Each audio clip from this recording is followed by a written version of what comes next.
সীমান্তে দুই দেশের সেনাবাহিনীর মধ্যে গোলাগুলির ঘটনা ঘটেছে। যুদ্ধ শুরু না হলেও এই গোলাগুলির ঘটনা দুদেশের মধ্যে উত্তেজনা আরও বাড়িয়ে তুলেছে। এদিকে পেহেলগামে হামলা চালানো জঙ্গিদের ধরতে কাশ্মীর উপত্যকায় চিরুনি তল্লাশি চালাচ্ছে ভারতীয় সেনাবাহিনী।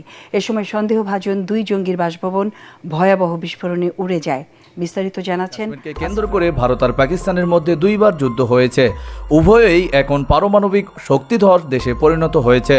পুলওয়ামার ঘটনার পর পেহেলগামকে কেন্দ্র করে আবারও যুদ্ধংদেহী অবস্থানে দুই দেশ। কিন্তু কাশ্মীর নিয়ে ভারত আর পাকিস্তানের এই সংঘাতের কারণ কি? ইতিহাস বলছে 1947 সালের আগস্ট মাসে পাকিস্তান আর ভারত স্বাধীনতা পাওয়ার আগে থেকেই কাশ্মীর নিয়ে বিতর্কের সূচনা হয়েছিল। ইন্ডিয়ান ইন্ডিপেন্ডেন্স অ্যাক্ট নামে ব্রিটিশ ভারত বিভক্তির যে পরিকল্পনা তৈরি হয়েছিল তাতে বলা হয়েছিল কাশ্মীর তার ইচ্ছা অনুযায়ী ভারত অথবা পাকিস্তান যে কোনো রাষ্ট্রে যোগ দিতে পারবে। কাশ্মীরে তৎকালীন হিন্দু মহারাজা হরি সিং চাইছিলেন স্বাধীন থাকতে অথবা ভারতের সঙ্গে যোগ দিতে। অন্যদিকে পশ্চিম জম্মু এবং গিলগিট বালিস্তানের মুসলিমরা চাইছিলেন পাকিস্তানের সঙ্গে যোগ দিতে। 1947 সালের অক্টোবরে পাকিস্তানের পশতুন উপজাতীয় বাহিনীগুলো আক্রমণের মুখে হরি সিং ভারতের যোগ দেওয়ার চুক্তিতে স্বাক্ষর করেন। এতে ভারতের সামরিক সহায়তা পান। পরিণামে 1947 সালেই শুরু হয় ভারত পাকিস্তান যুদ্ধ, যা চলেছিল প্রায় 2 বছর ধরে।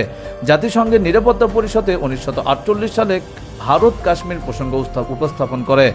জাতিসংঘের 47 নম্বর প্রস্তাবে কাশ্মীরের গণভোট, পাকিস্তানের সেনা প্রত্যাহার এবং ভারতের সামরিক উপস্থিতি ন্যূনতম পর্যায়ে কমিয়ে আনতে আহ্বান জানানো হয়। কাশ্মীরে যুদ্ধবিরতি বলবৎ হয় 1948 সালে, তবে পাকিস্তান সেনা প্রত্যাহার করতেও অস্বীকার করে। তখন থেকেই কাশ্মীর কার্যত পাকিস্তান ভারত নিয়ন্ত্রিত দুই অংশে ভাগ হয়ে যায়। অন্যদিকে 1962 সালে চীন ভারত যুদ্ধের মধ্য দিয়ে চীন কাশ্মীরের আসকাই চীন অংশটির নিয়ন্ত্রণ কায়েম করে, আর তার পরের বছর পাকিস্তান ট্রান্স কারাকোরাম অঞ্চলটি চীনের হাতে ছেড়ে দেয়। সেই থেকে কাশ্মীরের নিয়ন্ত্রণ পাকিস্তান, ভারত ও চীন এই 3 দেশের মধ্যেই ভাগ হয়ে আছে। দ্বিতীয় ভারত পাকিস্তান যুদ্ধ হয় 1965 সালে। এরপর আরেকটি যুদ্ধবিরতি চুক্তি হয়। এরপর 1971 তৃতীয় ভারত পাকিস্তান যুদ্ধ এবং 1972 সিমলা চুক্তির মধ্য দিয়ে বর্তমানে লাইন অফ কন্ট্রোল বা নিয়ন্ত্রণ রেখা চূড়ান্ত রূপ পায়।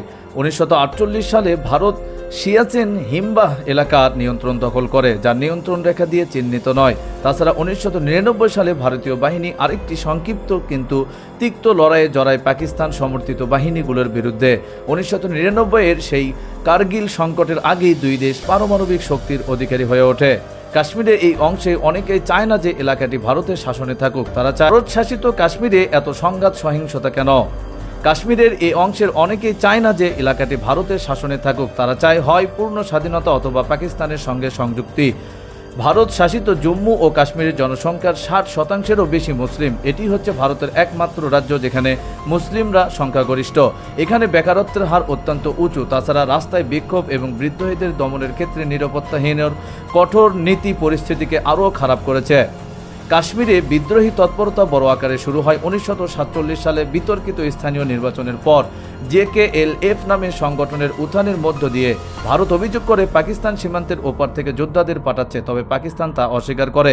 এই রাজ্যে 1989 সালের পর থেকে সহিংস বিদ্রোহ নানা উত্থান পতনের মধ্য দিয়ে গেছে। তবে 2016 সালে জুলাই মাসে 22 বছর বয়সী জঙ্গি নেতা বুরহান ও ওয়ানি নিরাপত্তাবিহীন সঙ্গে এক লড়াইয়ে নিহত হবার পর থেকে পুরো উপত্যকায় ব্যাপক বিক্ষোভ ছড়িয়ে পড়ে। বুরহান ওয়ানি সামাজিক মাধ্যম সক্রিয় ছিলেন। এতে তার প্রকাশ করা বিভিন্ন ভিডিও তরুণদের জন্য জনপ্রিয় ছিল। মনে করা হয় এই অঞ্চলে জঙ্গি তৎপরতা পুনরুজ্জীবিত করা এবং তাকে একটা ন্যায়সঙ্গত ইমেজ দেওয়ার ক্ষেত্রে তারা ভূমিকা পালন করছে। রাজধানী শ্রীনগরের 25 মাইল দূরে ট্রাল শহরের বুরহান ওয়ানির শেষকৃত্যে সমাগম হয়েছিল হাজার হাজার লোকের। জানাজার পর শুরু হয় সৈন্যদের সঙ্গে সংঘর্ষ। কয়েকদিন ব্যাপী সহিংসতায় নিহত হয় 30 জনেরও বেশি সামরিক লোক।